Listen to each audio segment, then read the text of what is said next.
بسم الله الرحمن الرحيم هو الذي جاء بالصدق وصدق به أولئك هم المتقون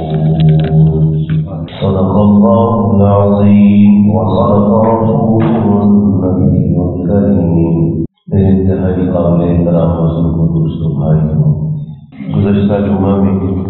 حضرت امام ابو حنیفہ رحمہ اللہ تعالی ان کے جو وصایا ہیں ان میں سے وہ نصیحت جو انہوں نے اپنے بیٹے کو کی اور بطور نصیحت 5 احادیث مبارکہ ان کو احادیث کے مجموع میں سے بطور نچوڑ کے بتائیں، ان میں سے ایک حدیث مبارکہ کے متعلق بات ہوئی تھی۔ آج کے جمعہ میں ہم اس موضوع کو اگلے جمعہ کے لیے چھوڑ کر آج کے دن کے اعتبار سے، اسلامی سال کے اعتبار سے جمادی الثانی کا مہینہ اور آج 22 تاریخ ہے اور 22 جمادی الثانی نبی کریم صلی اللہ علیہ وآلہ وسلم کے سب سے محبوب ساتھی صحابی خلیفہ اول، خلیفہ خلافت، یار غار و یار مزار، امیر المؤمنین و خلیفۃ الرسول حضرت ابوبکر صدیق رضی اللہ تعالیٰ عنہ کا یوم وفات ہے۔ اسی مناسبت سے آج کے جمعہ میں حضرت ابوبکر صدیق رضی اللہ تعالیٰ عنہ کے فضائل و مناقب کے متعلق چند باتیں عرض کروں گا۔ ہم سب کے ایمان کا حصہ ہے کہ نبی کریم صلی اللہ علیہ وآلہ وسلم کے تمام صحابہ کرام جنتی ہیں، تمام صحابہ کرام انبیاء کرام کے بعد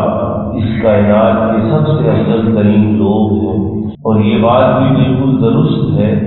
کہ ان صحابہ میں بھی فضیلت، مقام اور مرتبے کے اعتبار سے کچھ درجات ہیں۔ تمام صحابہ کرام میں سے خلفائے راشدین کو سب سے زیادہ فوقیت حاصل ہے۔ اسی طرح عشرہ مبشرہ بڑی فضیلت کے حامل ہیں، وہ صحابہ کرام جن کو السابقون الاولون سے تعبیر کیا گیا وہ بقیہ صحابہ سے افضل ہیں، اور وہ صحابہ جو غزوہ بدر میں شامل ہوئے بدری صحابہ کے اپنے درجات ہیں، جنہوں نے ہجرت سے پہلے اسلام قبول کیا، ہجرت کے بعد کیا، ان کے آپس میں درجات ہیں، اور فتح مکہ سے پہلے اسلام قبول کرنے والے صحابہ کرام فتح مکہ کے بعد اسلام قبول کرنے والوں سے افضل۔ صحابہ کرام کے یہ درجات ہونے کے باوجود ساری امت کا اس بات پر اتفاق ہے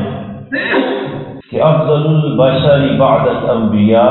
ابو بکر صدیق رضی اللہ تعالیٰ عنہ، کہ انبیاء کے بعد اگر انسانوں میں سے سب سے زیادہ افضل کوئی شخصیت ہے تو وہ جناب ابو بکر صدیق رضی اللہ تعالیٰ عنہ۔ آپ کا نام عبداللہ ہے اور ابو بکر آپ کی کنیت ہے۔ نبی کریم صلی اللہ علیہ وآلہ وسلم سے 2 سال آپ عمر میں چھوٹے ہیں، تقریباً 2 سال، اور 7ویں پشت میں جا کے ان کا سلسلہ نسب نبی کریم صلی اللہ علیہ وآلہ وسلم کے سلسلہ نسب سے جا کر مل جاتا ہے۔ آپ کے القابات میں سے 2 مشہور لقب صدیق اور عتیق ہیں، اور جو آیت مبارکہ میں نے تلاوت کی سورہ زمر کے اندر اللہ رب العزت نے ارشاد فرمایا والذی جاء بالصدق وصدق به اولئک هم المتقون، کہ وہ ذات جو سچ کو لے کر آئی ہے اور وہ جس نے اس کی تصدیق کی ہے، اولئک هم المتقون، یہ سارے کے سارے متقی ہیں۔ وسیع تر مفہوم کے اعتبار سے اس آیت مبارکہ میں نبی کریم صلی اللہ علیہ وآلہ وسلم، تمام صحابہ اور قیامت تک آنے والے وہ تمام مومنین اس سے مراد ہے جو آقا علیہ الصلوۃ والسلام پر ایمان لائے اور آپ کی نبوت کی تصدیق کی۔ لیکن اگر اس آیت مبارکہ کو خاص کیا جائے اور اس کا خصوصی مطلب لیا جائے تو حضرت علی المرتضیٰ رضی اللہ تعالیٰ عنہ ارشاد فرماتے ہیں کہ والذی جاء بالصدق سے مراد حضرت محمد رسول اللہ صلی اللہ علیہ وسلم کی ذات ہے، وصدق بہ سے مراد جناب ابو بکر صدیق رضی اللہ تعالیٰ عنہ ہے، کیونکہ انہوں نے نبی کریم صلی اللہ علیہ وآلہ وسلم کی بالخصوص تصدیق فرمائی۔ اور یہ آپ کا جو صدیق کا لقب ہے، معجم الاوسط میں حضرت ابو ہریرہ رضی اللہ تعالیٰ عنہ روایت نقل کرتے ہیں کہ نبی کریم صلی اللہ علیہ وآلہ وسلم جب معراج پر تشریف لے گئے اور آپ نے حضرت جبرائیل امین سے فرمایا کہ یہ جو سارا معراج کا واقعہ ہے، جب میں جا کر اپنی امت کو بتلاؤں گا تو امت اس کو ماننے کے لیے تیار نہیں ہوگی۔ تو حضرت جبرائیل امین عرض کرنے لگے اللہ کے رسول، آپ کے اس واقعے کی تصدیق جناب ابو بکر کریں گے کیونکہ وہ صدیق ہیں۔ اور اس حدیث مبارکہ سے حضرات نے یہ نقطہ نکالا کہ گویا حضرت ابو بکر صدیق رضی اللہ تعالیٰ عنہ کو جو صدیق لقب ملا ہے یہ آسمانوں سے نازل کرتا ہے۔ بخاری شریف کی حدیث مبارکہ میں حضرت انس بن مالک رضی اللہ تعالیٰ عنہ روایت نقل کرتے ہیں کہ نبی کریم صلی اللہ علیہ وآلہ وسلم ایک دن جناب ابو بکر اور حضرت عمر فاروق رضی اللہ تعالیٰ عنہ، حضرت عثمان غنی رضی اللہ تعالیٰ عنہ کو لے کر احد پہاڑ پر چڑھے تو احد پہاڑ لرزنے لگا، تو نبی کریم صلی اللہ علیہ وآلہ وسلم نے اس کو مخاطب کر کے ارشاد فرمایا کہ تو ٹھہر جا، کیونکہ تیرے اوپر اس وقت ایک نبی ہیں، ایک صدیق ہیں اور 2 شہید ہیں۔ تو صدیق یہاں پہ جناب ابو بکر صدیق تھے، تو نبی کریم صلی اللہ علیہ وآلہ وسلم نے آپ کو خود بھی صدیق کا لقب عطا فرمایا۔ اسی طرح ترمذی شریف کے اندر روایت موجود ہے کہ حضرت عائشہ رضی اللہ تعالی عنہا نے نبی کریم صلی اللہ علیہ وآلہ وسلم سے سوال کیا کہ والذین یؤتون ما آتوا وقلوبهم وجلۃ، کیا پیارے پیغمبر اس آیت مبارکہ میں اللہ فرما رہے ہیں کہ وہ لوگ جو کوئی کام کرنے لگتے ہیں تو ان کے دل اللہ کے ڈر سے کانپ جاتے ہیں، تو اس کا مطلب کیا یہ ہے کہ ایسے مسلمان یا ایمان والے کہ جب ان سے کوئی گناہ صادر ہونے لگے کہ معاذ اللہ وہ زنا یا شراب کی گناہ میں ملوث ہونے لگے تو اللہ کے ڈر سے وہ اس کام سے باز آ جاتے ہیں؟ تو نبی کریم صلی اللہ علیہ وآلہ وسلم نے یہ بات سننے کے بعد ارشاد فرمایا لا یا ابنۃ الصدیق، اے صدیق کی بیٹی ایسا نہیں ہے۔ تو یہاں پہ بھی نبی کریم صلی اللہ علیہ وآلہ وسلم نے جناب ابو بکر کو صدیق فرمایا کہ ان کی بیٹی کو کہہ رہے ہیں کہ اے صدیق کی بیٹی، ایسا نہیں ہے، بلکہ اس سے مراد وہ لوگ ہیں کہ جو اللہ کے راستے میں مال خرچ کرتے ہیں اور خرچ کرنے کے بعد بھی اللہ سے ڈرتے ہیں کہ پتہ نہیں اللہ کی بارگاہ میں وہ خرچ کیا ہوا مال قبول ہوگا یا نہیں ہوگا۔ تو نبی کریم صلی اللہ علیہ وآلہ وسلم نے مختلف مقامات پر جناب ابو بکر رضی اللہ تعالیٰ عنہ کو صدیق خود ارشاد فرمایا۔ اور دوسرا آپ کا لقب عتیق ہے، عتیق کا معنی آزاد کیا ہو۔ تو نبی کریم صلی اللہ علیہ وآلہ وسلم نے حضرت ابو بکر صدیق کو خود ارشاد فرمایا کہ انت عتیق من اللہ النار، کہ تو اللہ کی آگ سے آزاد کیا ہوا ہے، یعنی تو اللہ کی طرف سے جو عذاب ہے جہنم ہے اللہ نے تجھ کو اس سے رہائی عطا فرمائی۔ جناب ابو بکر صدیق کے یہ 2 القابات نبی کریم صلی اللہ علیہ وآلہ وسلم نے خود اپنی زبان اطہر سے ان کو ارشاد فرمایا۔ پھر قرآن پاک کو اگر دیکھیے تو ایک آیت میں نے جو خطبے میں تلاوت کی اس کے بارے میں بتلا چکا، اس کے بارے میں آیا کہ جناب ابو بکر صدیق کی مدحت میں ہے تقریباً 7 کے قریب آیات ایسی ہیں کہ جن میں بالخصوص جناب ابو بکر صدیق رضی اللہ تعالیٰ عنہ کا تذکرہ کیا۔ مشہور آیت مبارکہ جو ہم سفر ہجرت کو بیان کرتے ہوئے پڑھتے ہیں کہ الا تنصروه فقد نصره الله اذ اخرجه الذين كفروا ثاني اثنين اذ هما في الغار اذ يقول لصاحبه لا تحزن ان الله معنا۔ اللہ رب العزت نے اس آیت مبارکہ میں جناب ابو بکر صدیق کو نبی کریم صلی اللہ علیہ وآلہ وسلم کا ثانی کہا، اور پھر ثانی کے بعد یقول لصاحبہ، جب انہوں نے اپنے ساتھی یعنی اپنے صحابی سے کہا۔ حضرات مفسرین نے لکھا کہ حضرت ابوبکر صدیق رضی اللہ تعالیٰ عنہ کی صحابیت کو اللہ رب العزت نے بالخصوص قرآن پاک میں بیان کیا، یعنی آپ کے صحابی ہونے کا تذکرہ اللہ نے قرآن پاک میں کیا کہ یقول لصاحبہ، جب انہوں نے اپنے صحابی کو کہا، اپنے ساتھی، صحابی کا معنی ہوتا ہے ساتھی۔ اسی لیے علماء کرام نے یہاں سے یہ مسئلہ نکالا کہ اگر کوئی جناب ابوبکر صدیق رضی اللہ تعالیٰ عنہ کی صحابیت کا انکار کرتا ہے تو گویا وہ قرآن پاک کی اس آیت مبارکہ کا انکار کرتا ہے۔ اور پھر آگے لا تحزن ان اللہ معنا، کہ غم نہ کیجیے اللہ ہمارے ساتھ ہے۔ تو حضرات نے لکھا کہ جو معیت اور جو نصرت اور مدد اس وقت اللہ کے پیارے پیغمبر حضرت محمد رسول اللہ صلی اللہ علیہ وآلہ وسلم کے ساتھ تھی، وہی معیت جناب ابوبکر صدیق رضی اللہ تعالیٰ عنہ کے ساتھ اس آیت مبارکہ میں آپ کا بالخصوص تذکرہ کیا۔ پھر ایک اور آیت مبارکہ میں وَلَا يَأْتَلِ أُولُو الْفَضْلِ مِنْكُمْ وَالسَّعَةِ، کہ جو تم میں سے فضیلت والے ہیں اور جو وسعت والے ہیں وہ لوگوں کے اوپر خرچ کرنے سے پیچھے نہ ہٹے۔ أَلَا تُحِبُّونَ أَن يَغْفِرَ اللَّهُ لَكُمْ، کیا وہ اس بات کو پسند نہیں کرتے کہ اللہ ان کی مغفرت فرما دے؟ حضرات نے لکھا کہ اس آیت مبارکہ کے مصداق بھی جناب ابوبکر صدیق ہیں، کیونکہ جب واقعہ عفق ہوا اور حضرت عائشہ رضی اللہ تعالیٰ عنہ پر بہتان لگایا گیا تو کچھ سادہ لوگ بھی بہتان کا شکار ہو گیا اور انہوں نے بھی ہلکی پھلکی بات کر دی۔ تو ان میں ایک حضرت مصطح رضی اللہ تعالیٰ عنہ جو آقا علیہ الصلوۃ والسلام کے ایک صحابی ہیں مہاجر، اور حضرت ابوبکر صدیق رضی اللہ تعالیٰ عنہ کے رشتہ دار بھی تھے۔ حضرت ابوبکر صدیق ان کی غربت کی وجہ سے ان کے ساتھ مدد کیا کرتے تھے۔ جناب ابوبکر صدیق رضی اللہ تعالیٰ عنہ کو جب پتہ چلا کہ اس بہتان کو، جب یہ بہتان پھیلا تو جناب حضرت مصطح رضی اللہ تعالیٰ عنہ نے بھی اس قسم کی کوئی بات کی تھی، تو آپ نے وہ جو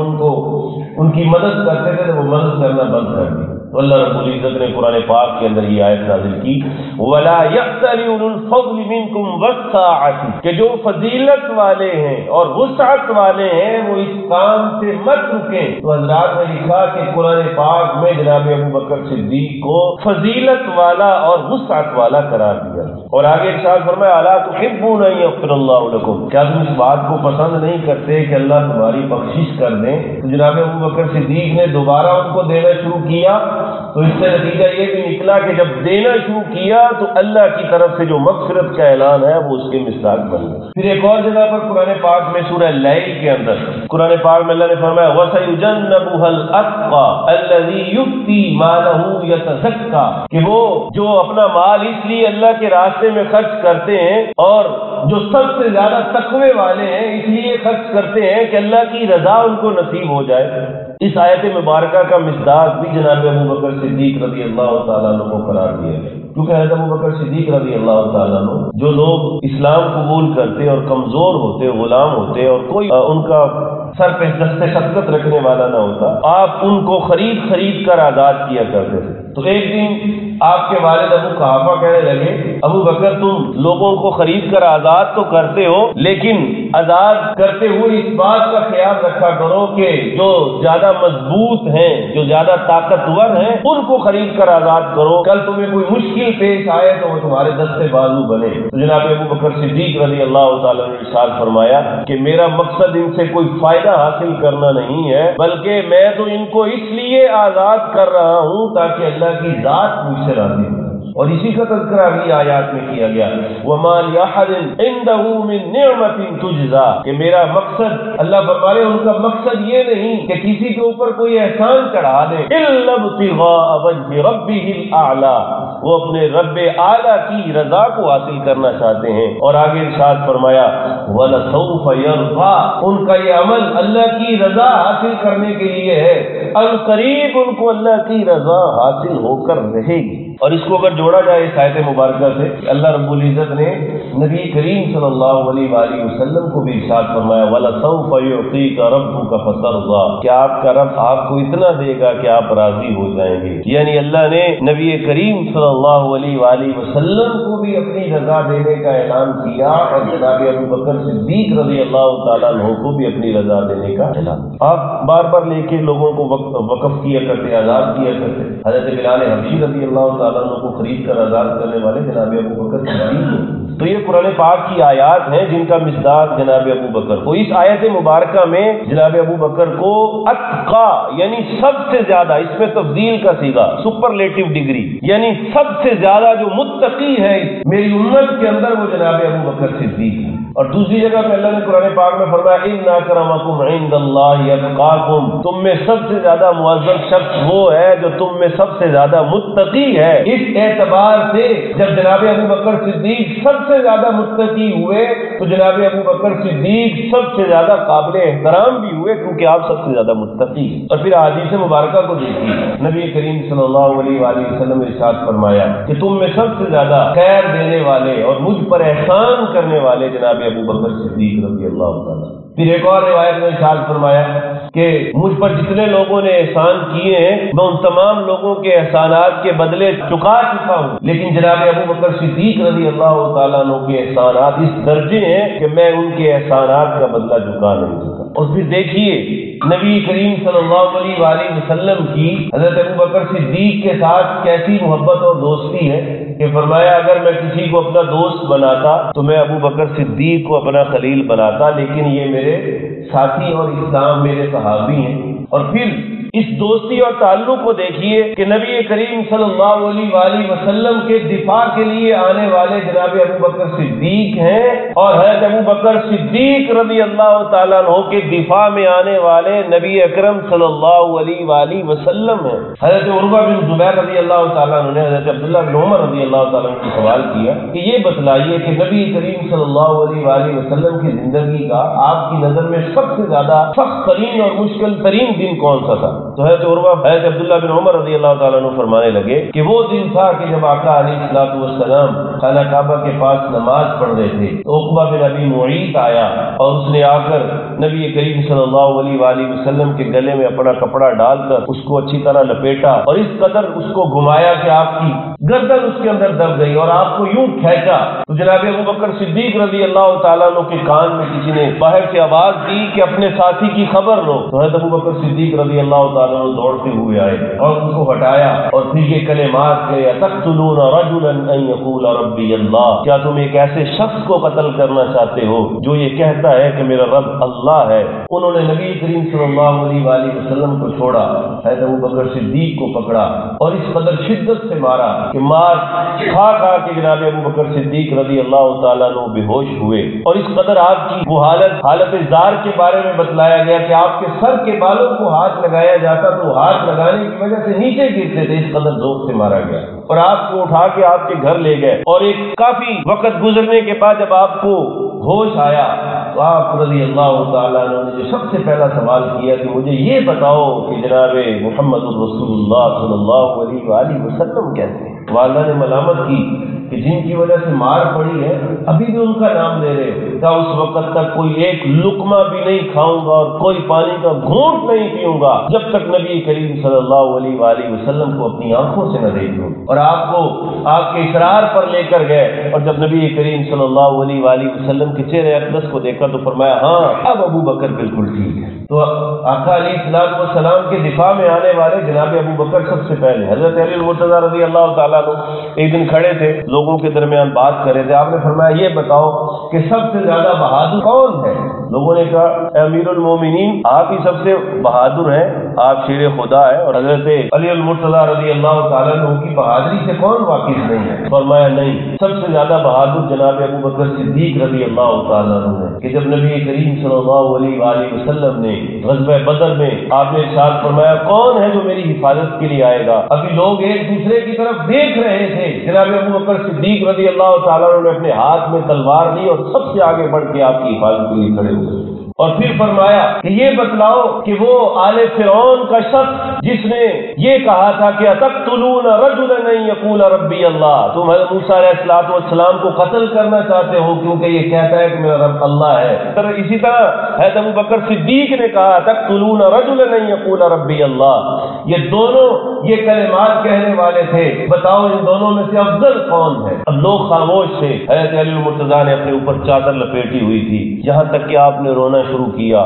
اور سارے لوگ رونا شروع ہوئے. جناب حضرت علی المرتضیٰ رضی اللہ تعالیٰ عنہ اس قدر روئے کہ آپ کی داڑھی مبارک آنسوؤں سے تر ہوئی اور آپ نے ارشاد فرمایا میں تمہیں بتا دینا چاہتا ہوں کہ وہ آل فرعون کا آدمی افضل نہیں ہے. جناب ابو بکر صدیق رضی اللہ تعالیٰ عنہ کی زندگی کا ایک لمحہ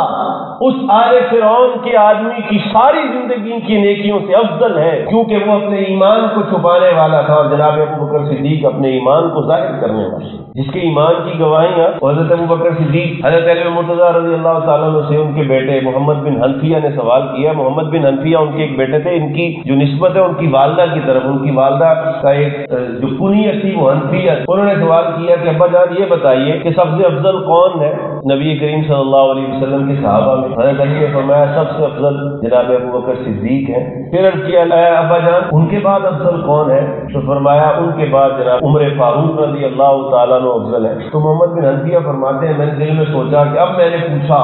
تو انہوں نے حضرت عثمان کا نام لینا ہے، تو میں نے پوچھنے کی بجائے کہا کہ عمر کے بعد افضل سب مسلمانوں میں سے آپ ہیں. تو فرمایا نہیں میں تو آپ نے کتنی عاجزی اختیار کی. کہا میں تو عام مسلمانوں کی طرح ایک مسلمان ہوں. یہاں پہ اپنی عاجزی تو بیان کر رہے ہیں لیکن اس حدیث مبارکہ میں حضرت علی المرتضیٰ رضی اللہ تعالیٰ عنہ حضرت ابو بکر صدیق کا سب سے افضل ہونا ثابت کر. تو نبی کریم صلی اللہ علیہ وسلم کے دفاع کے لیے جناب ابو بکر آئے اور ایک مرتبہ حضرت ابو بکر صدیق رضی اللہ تعالیٰ عنہ کی حضرت عمر فاروق رضی اللہ تعالیٰ عنہ سے کسی بات پر چپکلش ہوئی، کوئی آپس میں بات ہوئی اور حضرت ابو بکر صدیق کو محسوس ہوا کہ میں نے تھوڑی سی زیادتی کر لی تو معافی مانگی حضرت عمر فاروق سے. انہوں نے معافی دینے سے انکار کیا. تو حضرت ابو بکر صدیق رضی اللہ تعالیٰ عنہ وہاں سے چلے اور نبی کریم صلی اللہ علیہ وآلہ وسلم کی طرف آئے. حضرت ابو درداء روایت کرتے ہیں کہ نبی کریم صلی اللہ علیہ وسلم نے جب حضرت ابو بکر صدیق کو دیکھا کہ انہوں نے اپنے کپڑے کو یوں پکڑا ہوا اور گھٹنے سے اونچا کیا ہوا ہے اور آپ نے دیکھ کر ارشاد فرمایا کہ تمہارا یہ میرا ساتھی کسی کے ساتھ الجھ کے آ رہا ہے، کوئی بات کر کے آ رہا ہے، جھگڑا کر کے. جب حضرت ابو بکر صدیق آئے انہوں نے عرض کیا اللہ کے رسول میری عمر کے ساتھ کچھ بات ہوئی، میں نے ان سے معافی مانگی لیکن انہوں نے معاف کرنے سے انکار کیا. تھوڑی دیر کے بعد حضرت عمر رضی اللہ تعالیٰ عنہ کو احساس ہوا کہ کہیں ابو بکر جناب نبی کریم صلی اللہ علیہ وآلہ وسلم سے میری شکایت نہ کر دیں. گھر گئے، گھر موجود نہ تھے. آقا علیہ الصلوۃ والسلام کی خدمت میں حاضر ہوئے. آقا علیہ الصلوۃ والسلام کے چہرے کا رنگ بدلا اور آپ کے چہرے پر غصے کے آثار تھے. حضرت عمر فاروق دوزانو ہو کر بیٹھے. اے اللہ کے رسول مجھے معاف کر دیجیے، اے اللہ کے رسول میری غلطی تھی. تو نبی کریم صلی اللہ علیہ وآلہ وسلم نے ارشاد فرمایا تم میرے اس ساتھی کو ستانے سے باز نہیں آؤ گے، تم میرے اس ساتھی کو ستانے سے باز نہیں آؤ گے. گویا آقا علیہ الصلوۃ والسلام حضرت ابو بکر صدیق رضی اللہ تعالیٰ عنہ کے دفاع میں کھڑے ہو. حضرت ابو بکر صدیق کی زندگی کو دیکھیے تو ہر موقع پر جناب ابو بکر صدیق رضی اللہ تعالیٰ عنہ بڑھ چڑھ کر پہلے نمبر پہ نظر آئیں گے. ایسے عظیم المرتبت صحابی، نبی کریم صلی اللہ علیہ وآلہ وسلم پر جان مارنے والے صحابی، جن کے قصیدے نبی کریم صلی اللہ علیہ وآلہ وسلم خود ارشاد فرما رہے ہیں. آج 22 جمادی الثانی ان کا یوم وفات ہے. تو ہمارے آئیڈیل اور ہمارے لیے رول ماڈل اور ہماری زندگی گزارنے کا ایک پیٹرن عطا کرنے والوں میں سے جناب ابو بکر صدیق رضی اللہ تعالیٰ عنہ. ابو بکر صدیق کے احسانات کو دیکھا جائے اس امت پر تو انسان اس کو گننے میں لائے تو مشکل ہوتی ہے. بے شمار احسانات تو وہ ہیں جو صحابہ کرام نے اپنی زبانوں سے خود کہے کہ ابو بکر یہ آپ کا پہلا احسان امت پر نہیں ہے. تو میں اور آپ ان کی شخصیت کے بارے میں کچھ آگاہی حاصل کرنے کی کوشش کریں. آج آپ کا یوم وفات ہے تو نمبر 1 تو ان کی شخصیت کو خراج تحسین پیش کیا جائے، کچھ نہ کچھ پڑھ کے ان کو ایصال ثواب کیا جائے اور اپنے بچوں کو ان کی زندگی کے بارے میں کچھ نہ کچھ آگاہی دی جائے. اللہ تعالیٰ مجھے بھی اور آپ کو بھی حضرت ابو بکر صدیق رضی اللہ تعالیٰ عنہ کا محب بنائے اور ان کی زندگی کو اپنے لیے ایک اسوہ بنانے کی توفیق نصیب فرمائے. آمین.